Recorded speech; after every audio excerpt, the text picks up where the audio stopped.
מה העניינים חברים? הנה אני פה, הגעתי עכשיו לחיפה, לרחוב הכי אהוב עליי, חביב עלייך. עכשיו אני עולה לגג לראות למה חלק מדיירים מתלוננים שאין להם מים חמים. בואו נראה ביחד.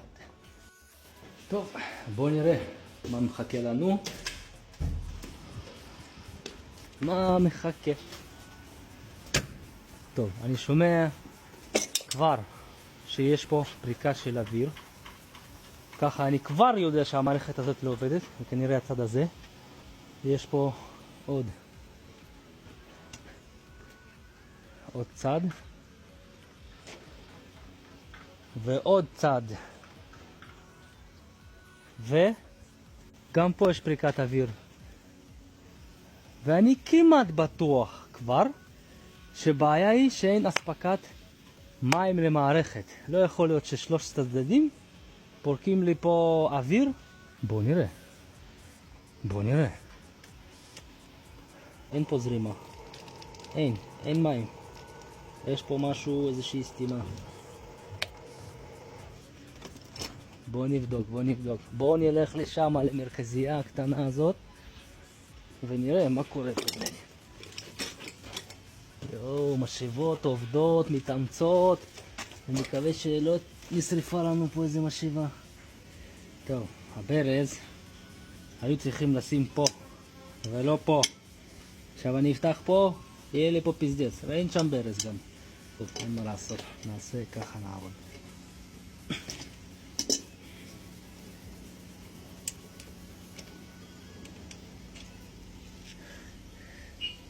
הנה, יובה נברות, אין פה מים. נראה למה זה קורה בעצם.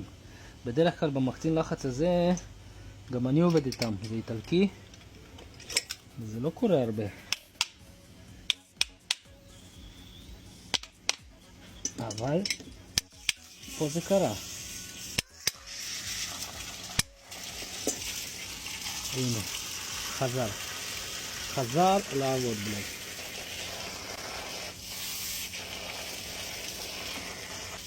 טוב, לאט לאט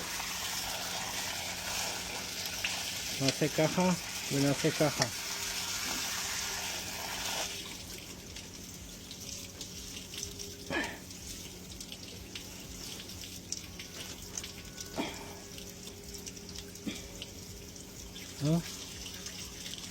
יופי, עכשיו המים חזרו למערכת.